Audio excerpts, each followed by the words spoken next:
Welcome to Layer the Alchemist, where we discuss all things heavy metal and hard rock.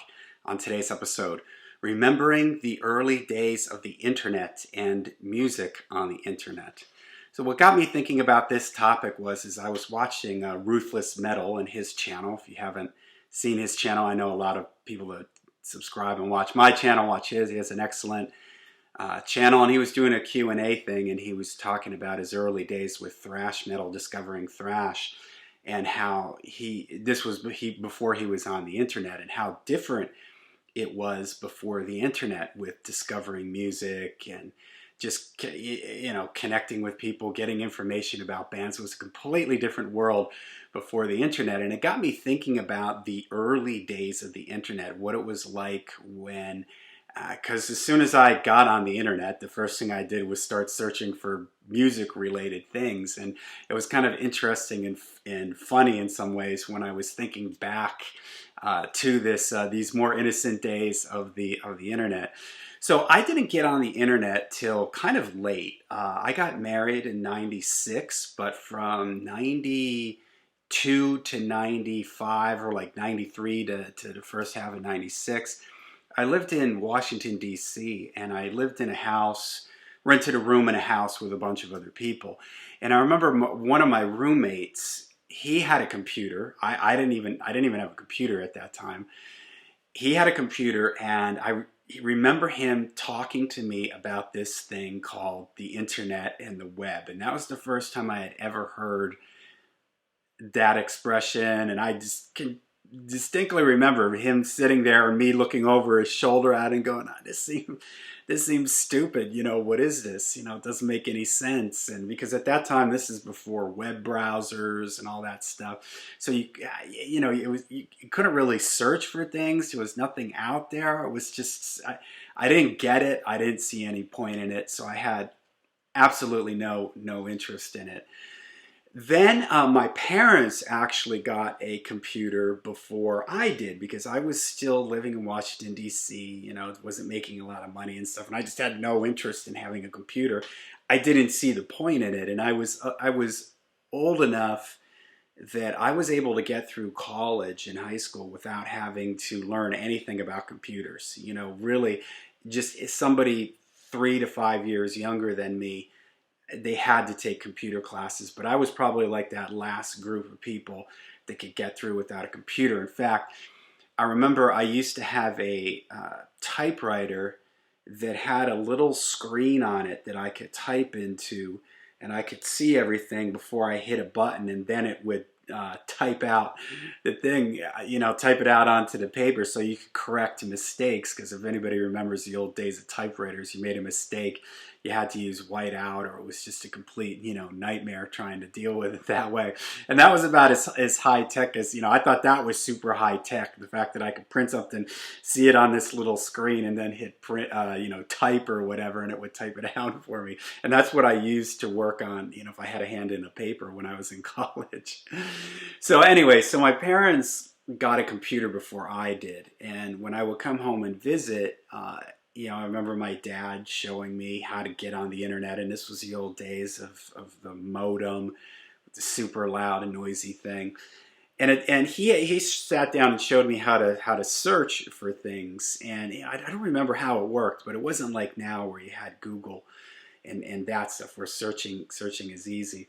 But I found a website that had some stuff about Randy Rhoads. Now, this is the old days. Websites were basically just like text and maybe like a picture or something, but he had a very early version of an MP3. I'm not even sure if they were calling them MP3s back then, of a couple clips of Randy playing live with Quiet Riot. And I was so like, oh my gosh, I had heard about this. Remember, this is before the early days of the internet. There is no YouTube. There is, I had heard that he was in Quiet Riot. I knew that there were 2 Quiet Riot albums, but I had never heard Randy playing live with Quiet Riot.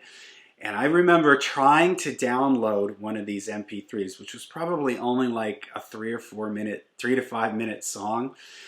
And the modem would keep disconnecting. And I remember at one point I got it going, but it was so slow. I remember going and eating and coming back and checking on it. It's like, oh, it's halfway through it. It seemed like it took like hours just to download this one MP3, and the quality of it was just absolutely, it finally did. It finally downloaded it, but the quality was so absolutely dreadful. But I just remember being so excited, like, oh wow, getting to hear this, and I found this so fascinating.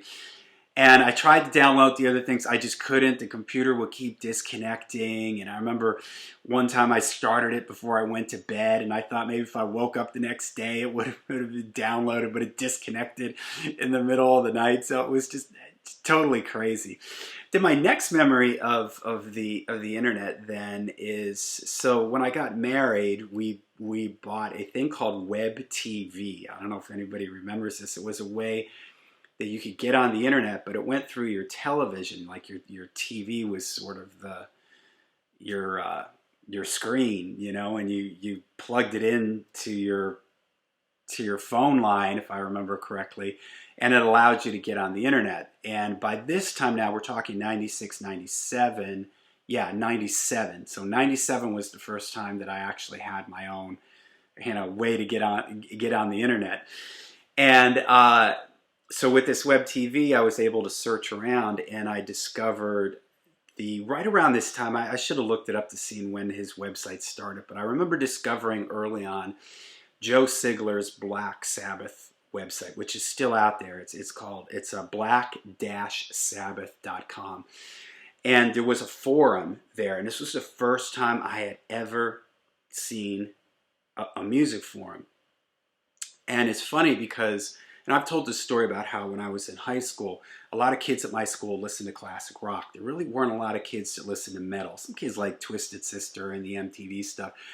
But like with Black Sabbath, I felt like I was kind of alone with this. None of my friends liked Black Sabbath. There was a kid that was older than me, a year older than me. He was really into Black Sabbath. He was the only other person that I knew that was into Black Sabbath. So in my mind, I thought Black Sabbath was like this cult band, this like unknown band. I remember thinking that, oh, they're probably like Jethro Tull. Jethro Tull, you listen to the radio and you hear Aqualung and Cross-Eyed Mary, but that's it, and I got a piece of hair in my mouth here, sorry. I just thought they were just like, Iron Man, Paranoid. That's all anybody knew them for. And I thought like they were like a band I was into.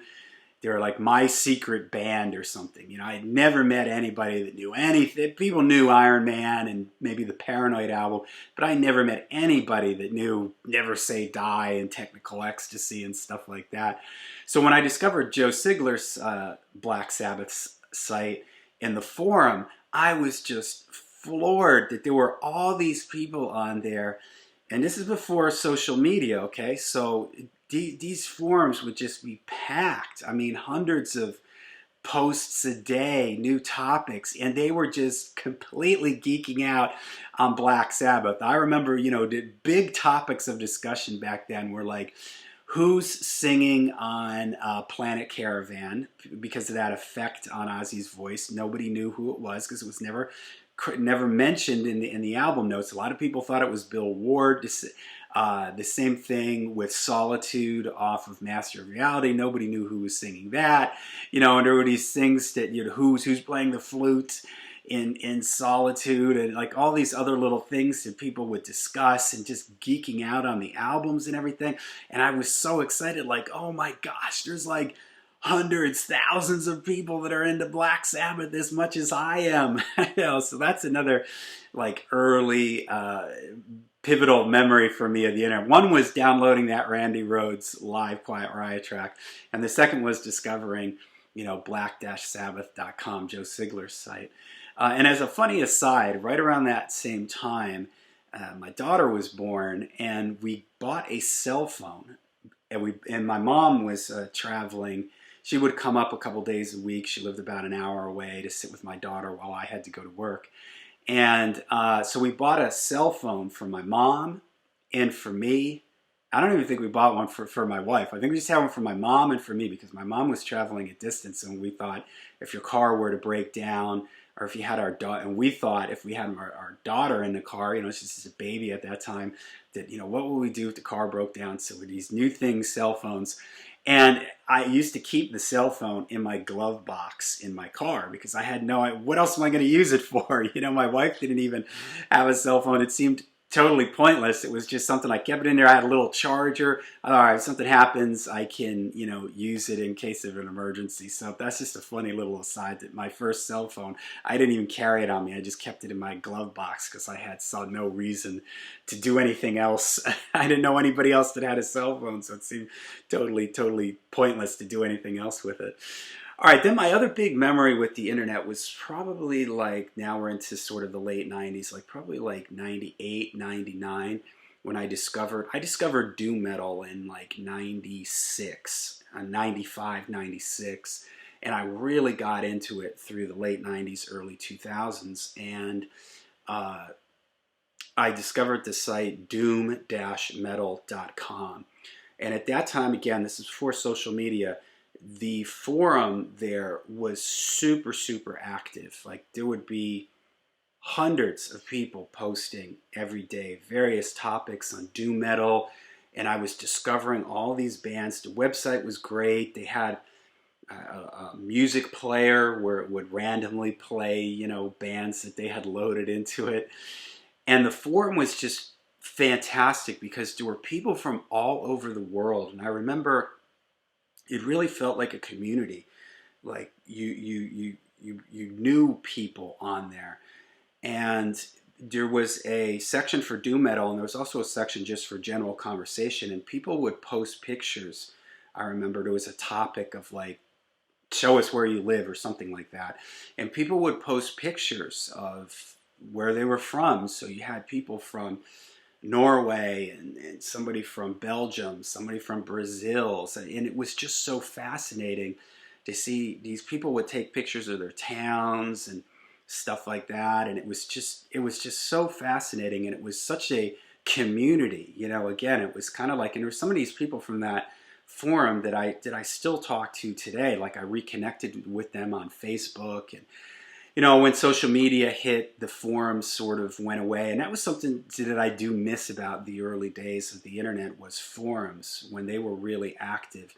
Because on a forum, seem to get into more in-depth discussions. You know, there's a topic, people post below, and it just seemed it lent itself to more in-depth talking, rather than once MySpace hit and then once Facebook hit. It was just like that seemed to go away, and I really miss that. You know, and then that would probably be the next, you know, milestone with me with the internet would be, oh yeah, when I remember there was a website, I was trying to remember what it was called. I think it was called cdnow.com. It was actually based out of Philadelphia. I was from the Allentown, Pennsylvania area. Philly was like an hour north of me. And it was unique because they just sold CDs. They had a massive warehouse, and they had tons of CDs, and the thing was you could listen to like 30-second clips of songs from the CDs, and that was like, wow, I can sit here, all these albums that I've thought about buying but wasn't sure about, I can listen to little samples of them, and their prices were really inexpensive. It was like $10 for a CD. Like, you bought 2 CDs or 3 CDs, it was free postage. So that was an absolute revelation, that I could listen to little clips from all these like millions of different albums from different bands and stuff. And then there was a website, another milestone for me was this website called Vibrations of Doom, which I believe is still around. And he sort of did the same thing, but it was all obscure 80s metal bands, where he would have the album on there and you could listen to the album. You couldn't download it. There was no way to download it, but you could listen to it and stream it. And it was in a low quality MP3s and everything. But I discovered, that was like just mind blowing. He had just hundreds of obscure 80s metal bands from all over the world, 80s, 90s metal bands. And I just remember like being so blown away, being able to listen to these bands from another country that maybe only released one record or something like that. And that really sparked my passion that I still have for today, for discovering, you know, unknown 80s sort of traditional metal bands or speed metal bands and thrash bands and stuff like that. And then, of course, when Amazon came around and when eBay, I remember a friend telling me, "Oh, you got to check out this thing called eBay." And in the early days of eBay, you could get CDs for really cheap. You could sell your CDs, you know, and get 5, 7. So you'd buy a CD for $10, and if you didn't really like it, you could sell it for $4 or $5. And that's when I was discovering, like, oh wow, you know, I can buy like some of these things that are out of print and stuff like that. So, and Amazon, when Amazon first started, I believe it was just books on Amazon in the beginning. But then when I remember when it was like they're carrying music, and they had the same thing as CD Now, where you could listen to samples. And again, that was just like wow, and that actually put CD Now out of business. But and then, of course, being able to order things, you know, right around that time of eBay, PayPal came around, and I remember ordering like bootleg VHSs from places and bootleg CDs of live shows and everything like that. And that was just so incredible that I could find this stuff like the Randy Rhoads Quiet Ride stuff. I was able to get it on video, and I just remember ordering it and just like couldn't wait for it to show up and everything. And so it was, you know, it was an interesting and exciting time, and it opened up all these doors, not only to me being able to hear a lot more music, but also being able to connect with people, you know, and discover that, holy cow, man, there's like thousands and thousands of people out there that are just as into Black Sabbath as I am. And even, you know, I've met people on the internet, for instance, Darren that does this Black Sabbath podcast with me, does our Sabbath Sunday. He had a band at the time, and he posted on a forum somewhere that they were looking for a bass player. And I was like, wow, these guys are not that far from me. I had seen him with his band. It was a funny story. I'll tell that some other time.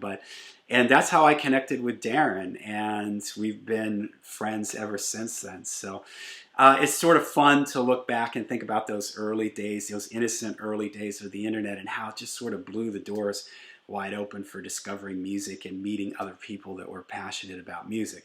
Now, of course, I could make another video on how the internet has sort of ruined music in some ways, but I will save that for another time. Let's keep it positive here on this one. So, okay, let me know in the comments down below. Do you remember first getting on the internet, and what were some of the first music things that you discovered on there, and how did it affect your listening and discovering music? And, you know, what are your early memories of getting on the internet and, you know, around music and stuff like that? Let me know in the comments down below. Like and subscribe, and until we see you again, make sure you stay heavy, stay metal.